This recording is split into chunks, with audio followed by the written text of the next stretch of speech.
appreciate you for joining us on this rainy, well, it's raining in New York. I know we got people from all over. This rainy New York day.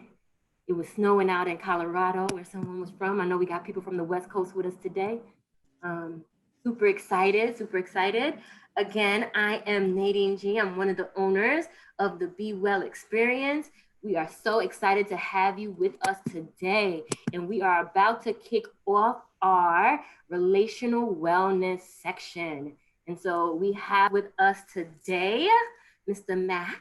And he probably doesn't want me to call him Mr. Mac, but it reminds me of Return of the Mac. I'm aging myself. Yeah. But we have him with us today, and I'm just gonna bounce it over to him for him to introduce himself as I am continuing to let people in. Hello, everybody. How's everybody doing today? I know that you guys had a packed schedule, so I hope you are ready for a presentation on relationships and communication skills. So as Nadine has stated, my name is Stanley Cazeau. I am a clinically licensed Black male therapist with a specialization in couples therapy. For the past 7 years, I've only worked with Black couples and will only continue to do so for the rest of my life. Because first, I am a Black man and I do value Black love, Black relationships, and Black families. So my goal is to teach Black individuals and couples how to obtain, sustain, and enhance all aspects of their relationship and Black love. What differentiates me from most is that I come from an evidence-based approach, meaning that everything I will be talking about has been researched, has been tested, has been proven.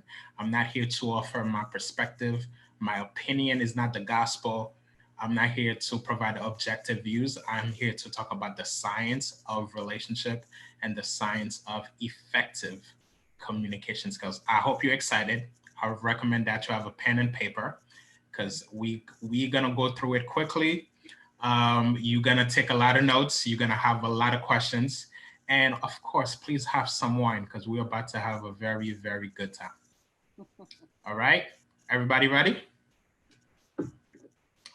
Quick shout out to Veronica. I see Miss Harmony looking for her pen. That's great. Latoya, I would love to see you. Your screen is black. Now, Donald, Mika, what's up? Jason Pierre. Ooh, you Hello, sound Stanley. Brother. How are you, my man? And we would love to see your faces. I'm just gonna keep asking all day. So if you are in a space where you can turn on your TV, well, your computer, please do. Grab a book, grab a pen. We in this together today, y'all. We in this together. We got this. I've been having so much fun. My computer is dying, so I'm trying to work it out. Morning, Latoya. I love the head wrap, girl. I see you. Thank you. I had to grab a paper and pen. Yes. We're gonna move through this quickly.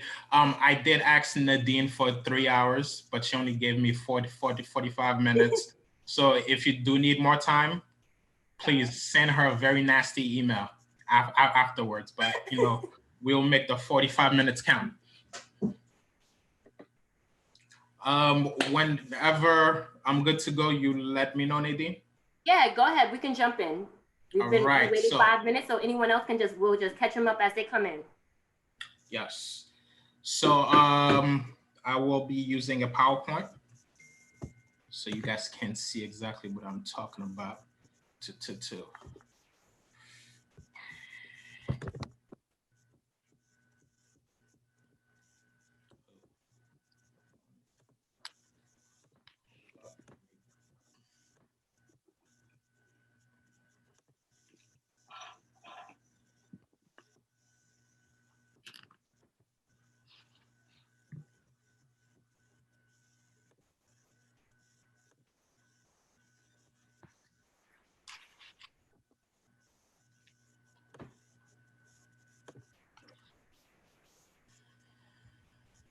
Here we go. We are good to go. All right, so I'm going to start the presentation by asking you a very simple question. I am not looking for you to answer it, but I just need you to take 2 seconds and think about it real quick. Is it that your relationship didn't work, or is it that you didn't work on your relationship? I will rephrase that. Did your relationship fail, or did you fail to make your relationship work? So as I go through my presentation, I just want you guys to think about this a little bit more and start reflecting on how you could have led to the end of your relationship yourself by not working on it.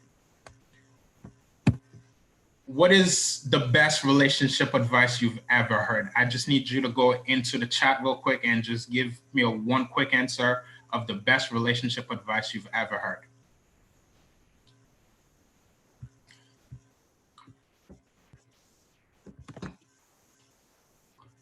I see the chat. Boom, got it. Don't go to bed angry. Don't go to bed angry. That sounds correct. That sounds ideal. In a perfect world, that will make sense. But is it really possible that you will never go to bed angry at your partner if you've been together for years? How likely is that? So I want you guys to start differentiating things that sounds right, that sounds great in a perfect world. But again, we're we're humans. We have human emotions. We're not robots. So I want us to start being more realistic about certain things. Always look for ways to highlight the best in your partner. 100%. That is wonderful advice, and continue to do that. Next one. Do not major on the minor. Depends. Yes, I agree to that as well. Name one thing that either make or break a relationship. Real quick. One thing that makes or break a relationship. See, I need crowd participation. I get my energy from you guys. I'm tired of the virtual world, but we're gonna make the best out of it. Disrespect breaks 100%. Disrespect is the biggest predictor of divorce. We'll talk about that later. Know yourself, yes. Love, okay? Love is one of the factors, but it is not the biggest factor to make a relationship work. Just want you to think of that. Just because you love someone doesn't mean you have to be with them. Forgiveness, agreed, or lack thereof, okay? Know your non-negotiables and test them. Jason, might need you to step into my office so we can have a conversation about that a little bit more. Poor communication skills, 100%. Honesty, correct. I believe love is the biggest factor to make it work if your love is active, like faith. Again, love is one of the ingredients. It may be one of the biggest ingredients. However, it's, to me, and I'll tell you why soon, why it's not the greatest one. God, of course. Okay. Good job, guys. All right, so we're gonna go into some statistics. Men lie, women lie, numbers don't. And let's look at the numbers. 41% of first marriages will end up in divorce, 60% of second marriages, and 73% of third marriages.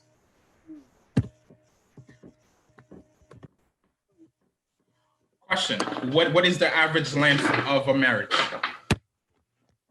On average, how long does a marriage last nowadays? Again, men lie, women lie. The ones that last, I just want to clarify the question, because you said 60% of them last. So then that means that they last forever. So we're talking about the 41% that don't?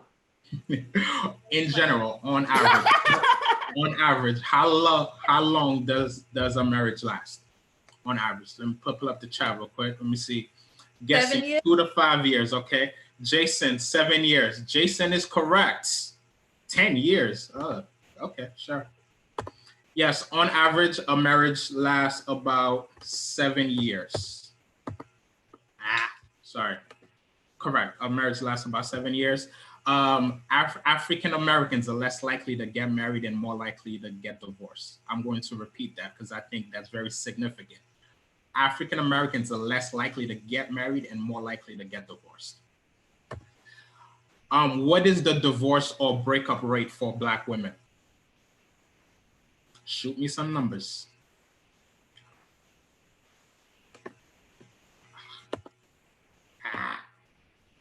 It's hard to work the chat and the You want me to read it out loud for you? So you're getting 50%? 50% incorrect. Lower, higher? You tell me. Come on, Harmony. Harmonize. We got 60 from Donald. Good try, Donald.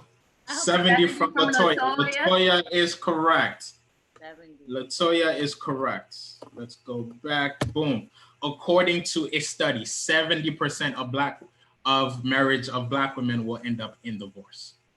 Right? So I want you guys to really think about that. 70% of Black women will end up in divorce. Also, that is not part of the presentation, but I'll ask you another question. What is the ratio of Black women to Black men? What is the ratio of Black women to Black men? Available Black men, not those in jail, not those of a different sexuality. Jason 3 said to 3 1. to 1. Good point. 80 to 20. 10 to 1. Okay, so the answer is 4 to 1. For every one available bachelor that is a Black man, there are 4 Black women looking for that Black man. Okay, so I want you guys to also note that.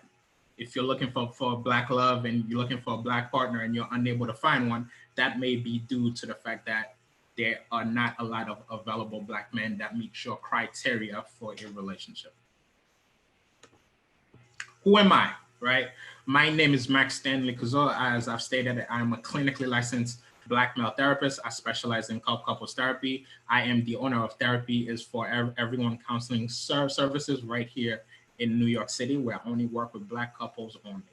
I'm also the co-creator of the State of Black Love, which is a panel-based event that is rooted in research. What we do is that we create events and workshops in which we invite guests and presenters, and we have real, honest conversations about relationships, Black love, in terms of science and what has been proven. We're doing the work, guys. We're doing the work. What are my goals? Rid the world of mediocre love, empower relationships, be a servant to my community. We talked about this already. So the top 4 reasons to make a relationship work. First things first, it's never too late. On average, couples wait about 6 years too late to start couples therapy. But again, it's never too late to start working on your relationship. Secondly, it has been proven that you will live 4 to 6 years longer if you are in a healthy relationship, especially for Black men. Your woman will increase your lifespan from 4 to 6 years. Why? Because they will make sure that we go to the doctor's office. They will make sure that we eat right. Like, Black women is needed for a Black man to function and thrive in society. If you look at the most successful Black men, there's a Black woman right next to them. Okay? Mac, wait a second. Mac, we need you to repeat that whole thing one more time. I would love to, but you only gave me 45 minutes, remember? All right. Third, you won't be stressed out as much. If you are in a healthy relationship, you are less likely to have physical and emotional stress. There will be less tear to your body. It has been proven that both men and women have lower blood pressure, less likely to have heart disease, less anxiety, depression, substance use, and etc. In other words, a healthy relationship will enhance all aspects of your life. Second, most importantly, and I'm talking to the males, the happier you are in your relationship, the happier you will be within your profession and your career. It has been proven. It's facts. It's science. Fourth, better chance of being financially stable. Having a partner help us save more money, be more cautious on how we spend, and start thinking more of the future, which is why those in a long-term relationship tend to be more financially secure than those bachelors. The chat is going off. Nadine, please feel free to read out anything and stop me if I'm going too fast. Why most marital therapy fail. Let's talk about the myths of couples therapy. The number one thing that I hate hearing but is the most popular is communication is key. I'm gonna pause right there because when I hear this, I get this audacity, like, how dare you say that when it's not true? However, the self-help culture has pushed that on you.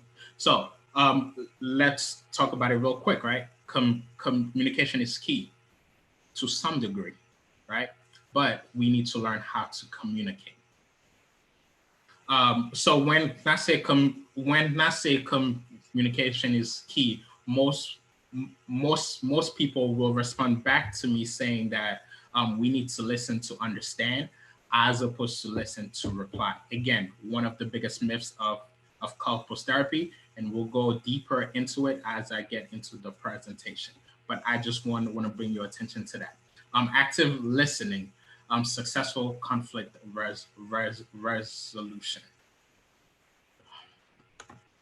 What does make marriage work? Happy marriages are based on deep friendship. Build the friendship first and the relationship second. You need to have mutual respect. You need to know each other very well, and you need to hold each other in high regard. And most importantly, it's about the big and the small gestures. The Wednesday must be as important as their birthday. The day you treat them on Saturday should be as important as the day you treat them on Christmas Day. Quiz. What percentage of your differences must you solve in a relationship in order to be happy? What percentage of your differences you need to solve in order to be happy? Let's go in the chat. There we go.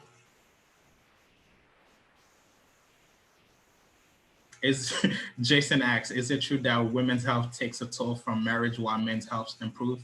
No, that is 100% incorrect, sir. Okay, Nadine says 100. Wow, Nadine. You expect to solve 100% of them?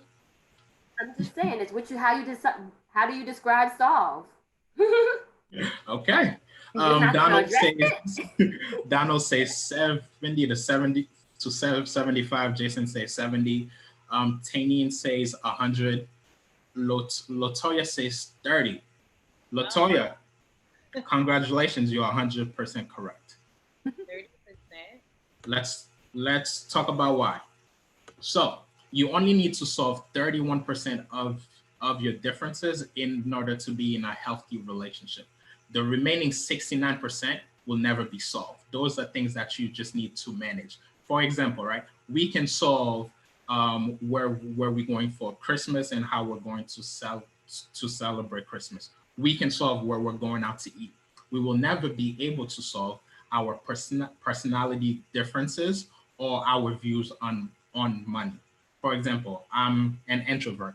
My wife is an extrovert. When we go out to a party, she's walking around and talking to everybody, and I'm seated at the corner, very anxious and feeling like she left me behind. We will never solve that. But we can learn how to manage that. And the way we do that is that when we go to a party, we hold hands and we walk in together.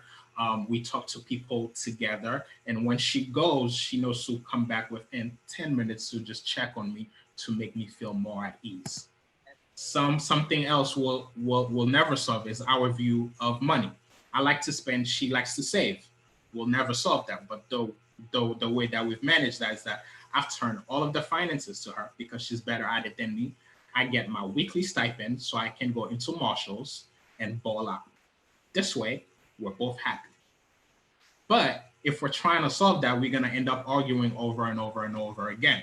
And another stat is that couples argue about the same thing 85% of the time. So you will find yourself arguing about the same thing over and over and over again. If that's the case, I want you to shift your mindset from we need to solve this to how can we manage this thing that we cannot solve.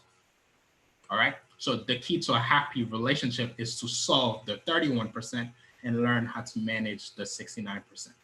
Sounds good? That's good. Can I get a thumbs up if that made sense? Let's go. Okay, now we're gonna get right into the presentation. The science of being a present and effective communicator.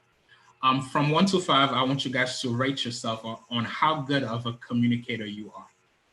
From 1 to 5, real quick, everybody. How good you really are from 1 to 5. 4, Mika. Jason, 4 out of 5. Donald, 3. Linda, 3. Tanine, 5? 5. I'm not a 5, but you're a 5. Okay. All right. We're going to talk today. Veronica, 3. Shout out to Jason. Jason said what again? 4 out of 5. Okay. All right, Jason. Excellent. Okay. So let's get right into it. So there's something called the 4 horsemen. The 4 horsemen are the 4 things that I look for when couples are having a conflict. Within 30 seconds of a 20-minute conversation, I am trained to determine whether or not this relationship is healthy and whether or not this relationship will end up in divorce. Based on the first 30 seconds, I can tell if you're going to get divorced within 4 years or 7 years. So, and we're going to get right into it. The first mistake that we do, and why exactly listening to understand and not listening to reply is a myth, is because the way you start a conversation is exactly how the conversation is going to end. 96% of the time, if you start a conversation negatively, the conversation is going to end negatively. Only 4% of couples that are masters at relationships are able to start a conversation negatively and then end it positively. So the key is not to listen to understand. The key is starting the conversation the right way.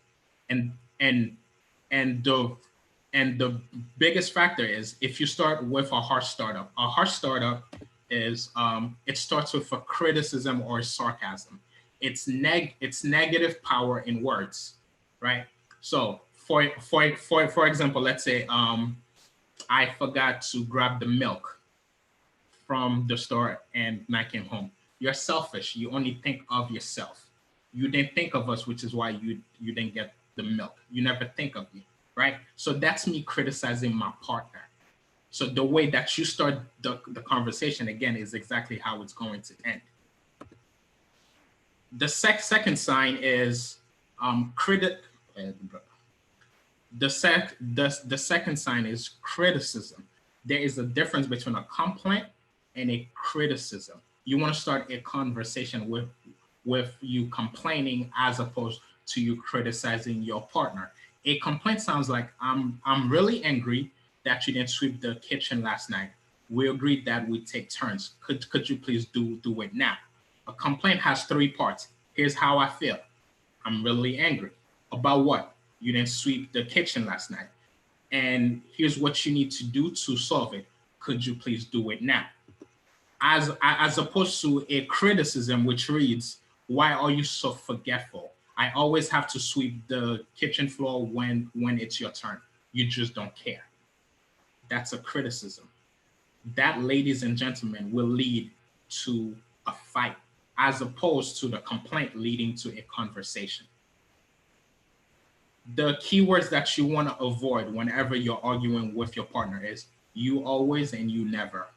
If you say you always, your partner is automatically going to defend themselves. If you say you never, your partner is going to automatically defend themselves. They're going to say, "You remember last week when I did that?" Or remember 2 years ago when I did this. So the words you always and you never, I want you to rid of that from your vocabulary from now on. When in a conflict, avoid those 3 terms. Contempt. Contempt is the biggest predictor of divorce. And if I see that within 30 seconds of the conversation, I guarantee you for a fact, you are going to get divorced within 4 to 7 years. It has been proven, and it's a fact. Contempt is having a sense of superiority over your partner. It's a form of disrespect. It's like your name calling, your eye rolling, your mockery. It's being hostile. It's like you saying you're nothing without me. You would have not done this if I didn't help you. You're nobody. Nobody wants you, right? It has the mindset of a slave owner, like I own you, you're nothing, you're little, right? So if I observe that in the 31st seconds, I know for a fact you got some work to do or your relationship is going to end ASAP. Contempt is attacking your partner's sense of self with the intention to insult or psychologically abuse. So when we see couples and they're in an emotional abuse or physical abuse, within 4 to 7 years, they tend to leave. And if they have a child during that time span, that allowed them to leave faster because a woman will deal with you emotionally abusing them for some point. But when you start attacking the child, that's a no-no. And that's when most women tend to leave a non-healthy relationship. Insults can sound like bitch, bastard, wimp, fat, stupid, ugly, slob. Hostile humor such as sarcasm or mockery. It also speaks your body language, your tone of voice, like you're rolling your eyes as your partner is talking and you're making unnecessary comments and you're making them feel this small. You're belittling them. That's a form of contempt. And again, that's the biggest predictor of divorce. Third, defensiveness. Defensiveness is the result of being criticized. It is human nature to defend yourself the minute you are attacked. Let me ask you guys a question. Tanine, since you rated yourself a 5, right? If I walk up to you and I slapped you, what's the first thing you would do? I'm going to hit you back. Correct. If I walk up to you and I criticize you verbally, what's the first thing you're going to do? I'll walk away. You will defend yourself by walking away, or you will talk back to me. No, I'm walking away without work. That is called stonewalling, and that's the fourth horseman. We will get to that because that behavior needs to change, girl. But generally speaking, right?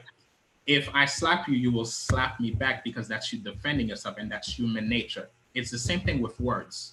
If I slap you using my words by criticizing you, you're going to defend yourself, and in return, you're going to criticize me back.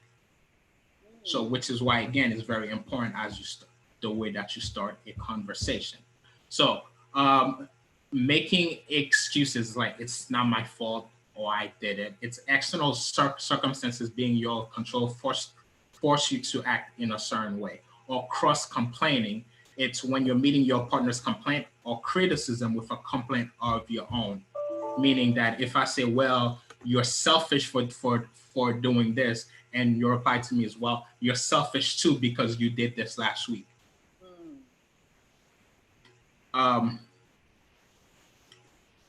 Correct. So now we're gonna move into the fourth one, which is stonewalling, which is Nadine's specialty. So stonewalling is more common in males. 80% of males will engage in stonewalling. And stonewalling means when your partner just shuts down and no longer engage verbally in the conversation. We've seen it all. Like we're arguing and at some point your partner's like, you know what? I'm not talking no more. And they just sit on the couch or walk away and they no longer talk. So most men tend to do that because one, it's a power move.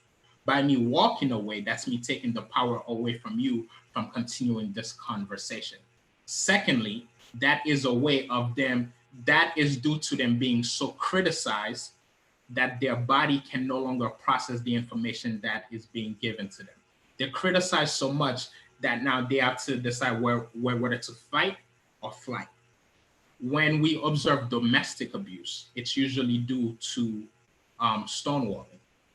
The lack of stonewalling, meaning if you're criticizing your partner so much that now they are so flooded with emotions and criticism that they physically react to it as opposed to walking away from it. And it's a way of withdrawing from the relationship as a way to avoid the conflict. So when Tanine says she's going to walk away, that's her avoiding the conflict because she knows a fight is about to happen. So she walks away.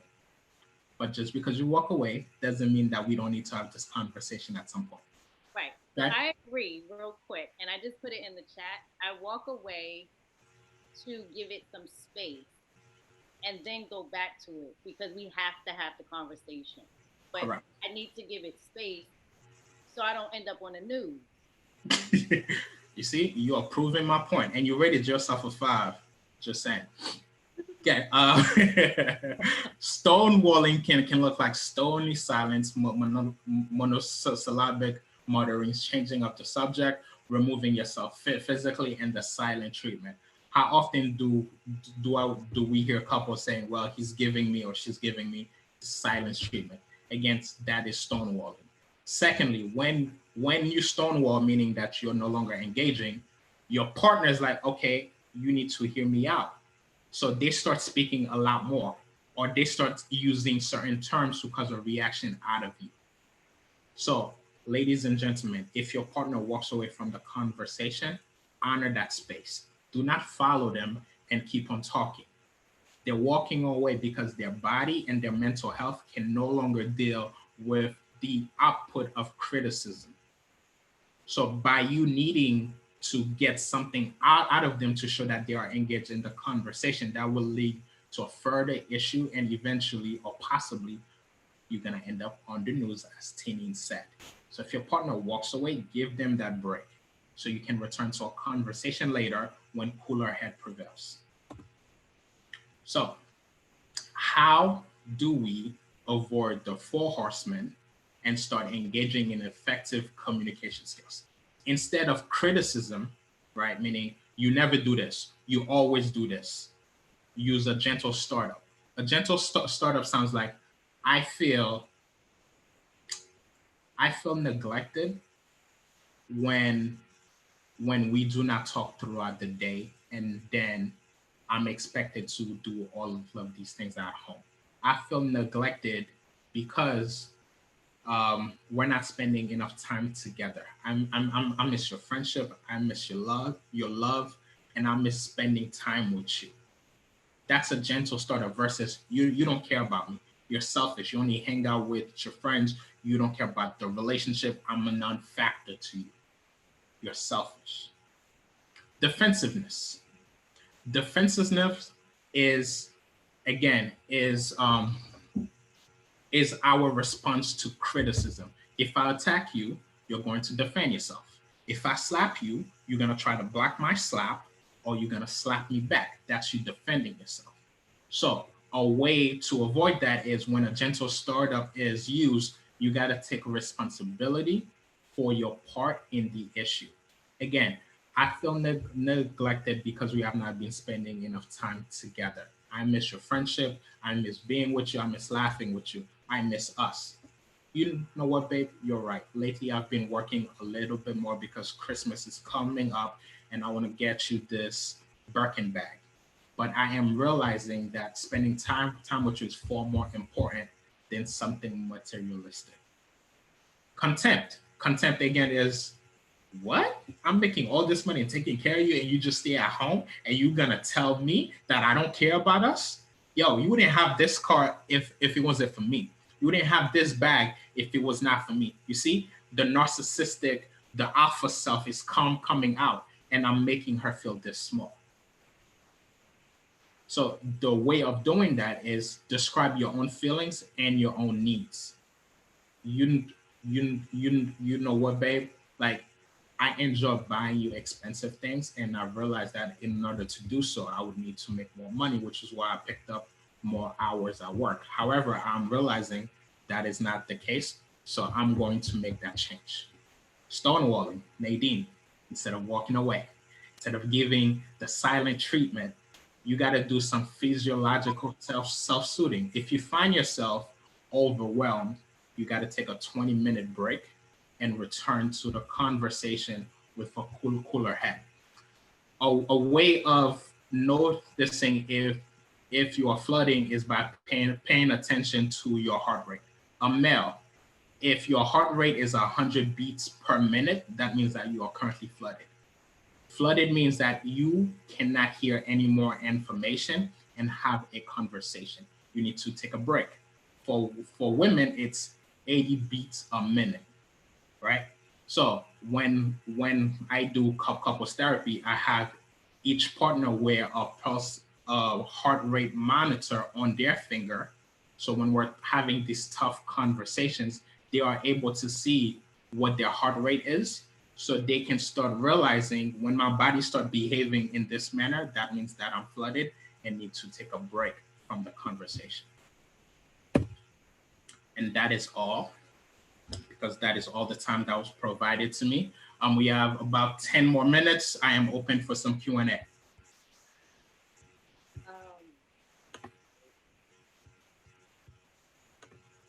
I just have a comment. Talk to I me. put it in the chat. What you just demonstrated to us is that effective communication is the key to a successful relationship. Um, Given the tools, learning how to communicate effectively with each other, we can make it, whatever race we are. Um, Correct. Overall, the entire presentation, I kept hearing the communication through the examples that you were given. We're communicating with each other. We're communicating verbally. A big part of communication is nonverbal. So a lot of the things that you shared were also nonverbal, and the slides. So that, yeah, it's like you said, it's a science. These are facts that you're speaking about. Correct. So the biggest issue when couples or when couples have a conflict or they can't agree on something, it all boils down to their communication skills. Whatever the issue is, if you're able to talk about it, then you are able to either compromise or solve it. Without effective communication skills, you find yourself going in circle and circle over and over again. I always say localize the issue as opposed to globalize it. Globalizing means we're arguing about the kids, but at some point I bring in your grandmother, I bring something that you did 2 years ago, 3 years ago, and etc. So we start having 10 different conversations without even solving the first thing that really matters, right? So by having effective communication skills, you learn to solve one issue at a time. And therefore, you can have all the conversations that you need to have. Because if you can't communicate, you can be in a relationship, period. Right. Do you think that it's important to speak about how we're going to communicate with one another before we decide to be in a relationship? So there's two people, they're at the place where they're considering to be exclusive, engagement, marriage, wherever they're going with it, they want it to progress. Is it important to have that conversation up front and to continue to have it as you go along? That's the question. Great question. What I would say is not we gonna discuss how to communicate, but instead we're going to learn how to communicate, right? Before we get a driver's license, we take classes to learn how to drive. Before we become licensed therapists, there's a bunch of tests that we got to take to show that we have the knowledge. Before we do anything in life, we have to learn that. But for some reason, we're going into relationships not learning how to be in relationships, right? Too often, I'm watching couples. I'm like, yeah, I have no business being together because yeah, I don't know how to make a relationship work. Which is why my first slide said, did your relationship fail or did you fail to make your relationship work? We have this idea that I want you, you want me, I love you, you love me, and then everything else should be 1, 2, 3. A lot of us are preparing ourselves for marriages as opposed to preparing ourselves for forever after. Like we will date, we will get married, and then we don't know what else to do because we never thought that far. We never equipped ourselves with the skill sets, mindset, and knowledge needed to make these relationships work. Hence why the divorce rate is so high. And then we leave that and go to the next person thinking my relationship didn't work because my partner was toxic. But you still have a higher rate of divorce for second and third marriages as well. So the partner is not the problem, but it's the skills. If you don't have the skills to make a relationship work, you're more than likely not going to make it work. So you're So there's two questions in the chat that I just also want to try to get to before we end because we're close to time. So the first one in the chat was from Jason, and he just says, I'm curious what you have to say regarding communication and dating. there's a lot of dating hearsay out there. Do you discuss this at your panels as well? Like, so for people who aren't married yet or not, fully, even though couples therapy doesn't necessarily need to be for people who are married. But go ahead.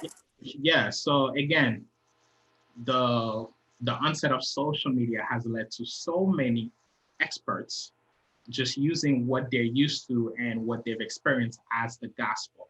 Again, the dating world was created by men for men. The dating world was not created for women. Men tend to have the upper hand when it comes into dating.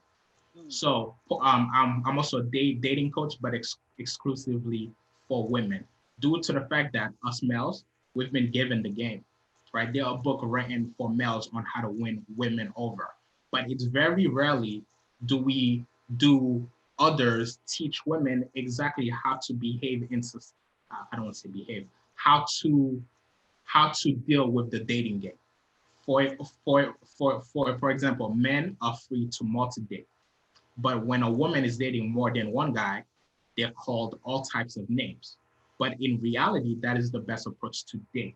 You want to multi-date as much as possible so you can start picking the right partner as opposed to waiting to be chosen. So I always say women need to stop waiting to be chosen and start being the chooser.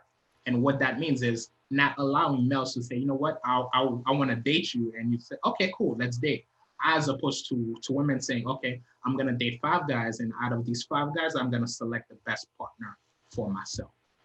Yes, there are a lot of hearsay when it comes to the dating game. And it's usually rooted in nothing.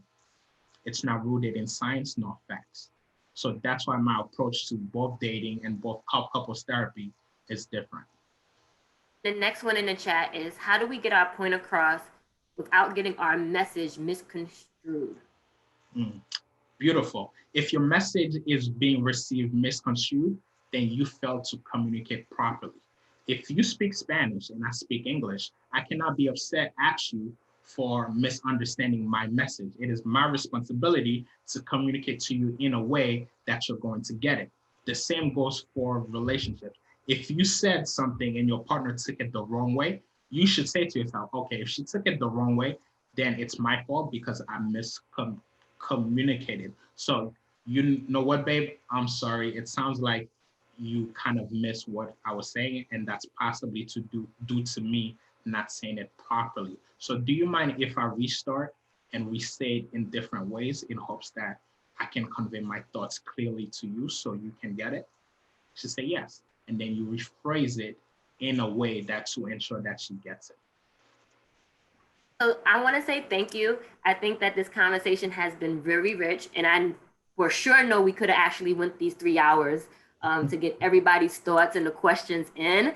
I think this is a hot topic, and I am pro Black love, right? And so this is part of why I really wanted you to be here, because a lot of times we don't think about therapy in that way before we step into these commitments, right? And to really be able to talk through what's happening in our relationship so that we can build. So I want to say thank you. And then as always with all of my meetings, if anyone else wants to unmute, say thank you, give our flowers while we are here, please do so now before we wrap up. It was amazing. Thank you so much. Thank you. Thank you. It is my pleasure, guys. Until next time, and hopefully, Nadine, next year, I could have a little bit more time. Yeah, definitely. And just so that you know, in the background, we're over here, me and him, because we're both clinicians, are planning an event for February. So we'll keep you posted on that as well. All right, everyone. See you at the next. Thank you, Stanley.